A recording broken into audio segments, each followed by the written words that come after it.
Well, I was against the war before the war. I was a reservist going to college full-time, and I went to the big day of student walkouts, and that was my only active protest. And then after the war, I thought that it was a noble cause and it was responsible foreign policy that we were cleaning up our mess. And I was particularly proud of the fact that in civil affairs, that's what we were going to be doing. Everything that Bush said on TV, our mission in Iraq was in terms of rebuilding and helping the Iraqi people, that's what we were going to be doing. That's what my team was going to be doing. And I was really excited about that. But then, we got there and we were in the situation attached to these battalions where we weren't getting the support we needed. We weren't a priority. Like the way I envisioned it before we went, that we were going to be the tip of the spear. Our teams were going to, really lead the military effort in rebuilding Iraq. And that wasn't the case because all the command structure was the traditional command structure, which is based on the infantry. And that was how things were managed in Iraq. I'm against this war because it's bad for America. It's bad for our security. It's bad for our ability to defend ourselves. It's bad for our stature abroad. It's bad for our military.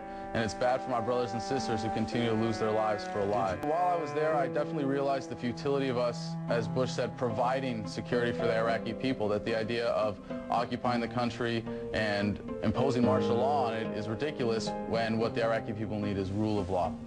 To me, success would be giving the Iraqi people the right to self-determination and the resources that they need to create rule of law and stability in their country. And the best thing we can do to do that is pay reparations and remove the American troop presence that's impeding that progress. I feel I have a moral obligation with my voice as a veteran.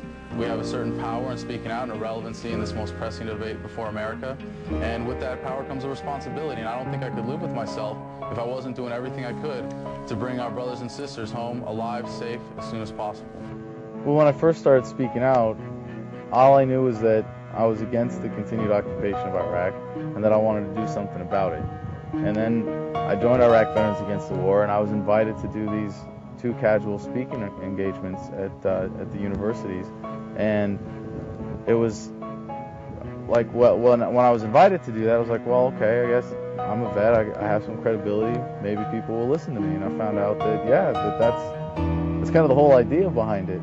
And I really realized that there was some power in that through those first interactions that I had with these students. And that, we did have unique credibility in doing this, and that unlike anyone else in the debate, no one can say that we're cowards or traitors or that we don't know what we're talking about. And that's a very strong platform from which to speak. And for someone who believes that this occupation is wrong, that it's more than a matter of just good or bad foreign policy, but a matter of lives being lost every day, when you have that power of that platform, you have a responsibility. With that power comes the responsibility to speak out. And that's what I'm trying to do. For me, it's a moral imperative. Well, what I'm looking at that happened in 2003 and 2004 is pretty much the same spin that we're getting on what's going on in Iraq today, and all it's designed to do is prolong this occupation.